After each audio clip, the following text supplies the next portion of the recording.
Welcome to the Missouri Freedom Initiative. Today is Wednesday, the 13th of September, 2023. Kirby Lane from Rogue Politics has joined us again, and she's going to help us look into what happened basically with the hearing on the software that we were talking about in the last video we made.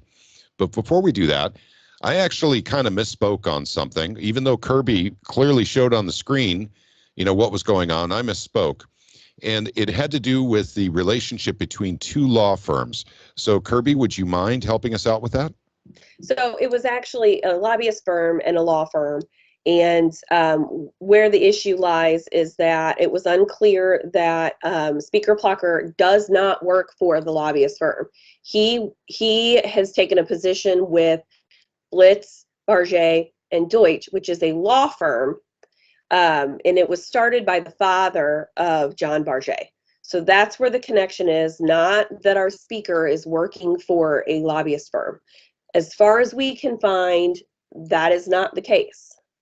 Gotcha. Well, but would you consider that an indirect connection, though, since it's the father's firm, even though he's passed away, and then the son's firm? I would say that it gives the illusion of... It definitely seems improprietous. Yeah, it gives the illusion of impropriety for sure. That's my only take on it. We can't find a direct link. We don't know for sure that there is anything going on there. There may be nothing going on there, but it definitely gives the illusion of impropriety. But we did not intend to make it look at all like he was working for the lobbyist firm. Gotcha. And I misspoke on that too. And you clearly put that information on the screen. So thank you for that in that original video. I just misspoke about the direct connection. It's actually kind of an indirect connection, if you want to call it that, or very much so, it gives the appearance of impropriety. Right. But also one more technical glitch that we need to solve was the amount of the purchase of the software, which we said was $800,000. Correct. The actual amount on that, I believe, was $776,000. $776,000. So, we want people to know that, basically when we make, some mistakes, that we will definitely clarify them. So, but everything else, for instance, there was a rumor that Dean Plucker might have, his PAC may have profited financially from the sale. That pretty much stays the same, doesn't it? Correct. Okay. Yep. And so, that's something that, it's, once again, this kind of stuff happens all the time in states. Kirby, what would you say to someone who comes from the state of New Mexico and says, I just saw your video and Missouri looks like a horrible place to live. You've got some real problems. Too. It's happening in your state too. You just aren't seeing it. That's right. I've talked to people in many states before, and they say the same thing to me. And then when they start looking into what's going on in their state politics, they find the same problems. The difference is that we appear to have a supermajority Republican, and so people that we don't have these problems. Right. That's from what I see the big difference. Okay. Well, I'll tell you what, before we get into a little bit more about that software, if you don't mind, Kirby, I'd love to inform the audience here what happened at the hearing yesterday at the Capitol, at the beginning of what we call the veto session.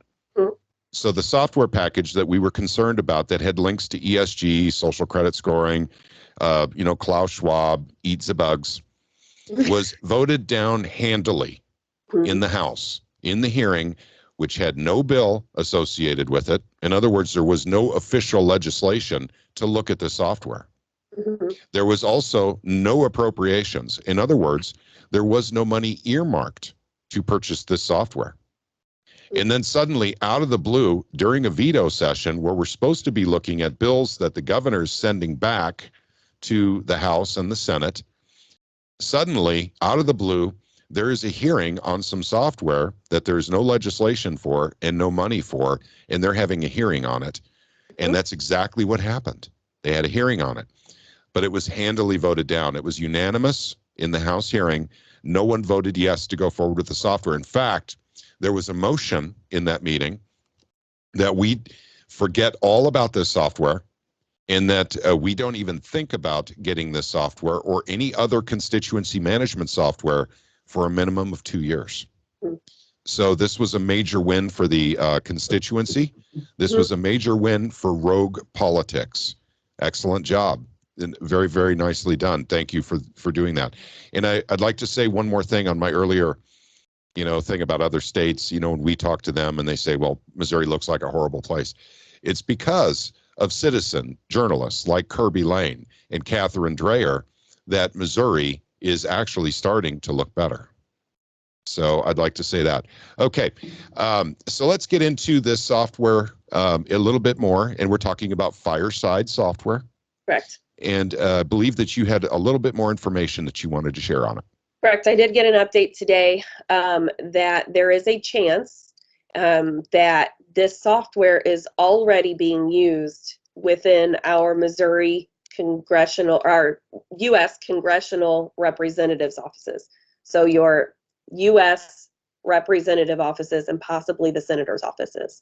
So there is a chance that the software already has your data, that it's already being used, and it's already being used at the national level.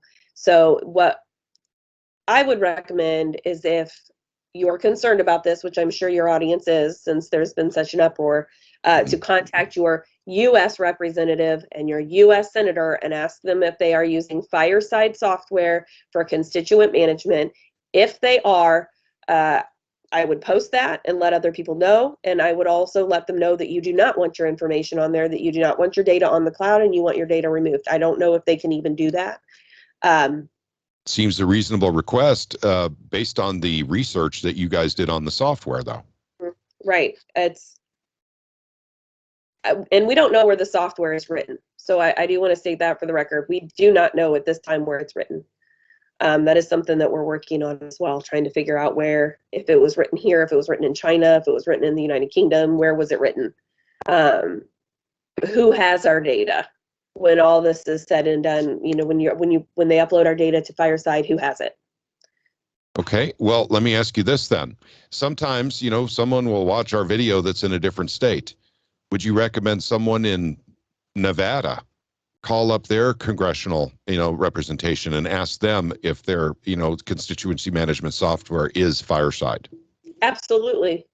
Okay, so this isn't just restricted to Missourians, calling their congressional districts, congressional representation in D.C. All states should be concerned about this software. Correct. Okay. Correct. And in other states, I'm not sure, I wouldn't recommend that they check with their state government and see if their state government is using it as constituent management. That's a really, really good idea. I don't know if that's a thing. I'm not sure, and I'm not saying that it is, but it's always best to be proactive rather than reactive. And when I release this video, I'll do my very best to have an accompanying video on the actual House hearing. And there was some very, very interesting testimony that I think a lot of people would like to see. There were concerns about this software, and an IT professional came up and expressed his concerns over the software as well. And this is constituents literally coming up and testifying in the House. So this was a wonderful thing to see.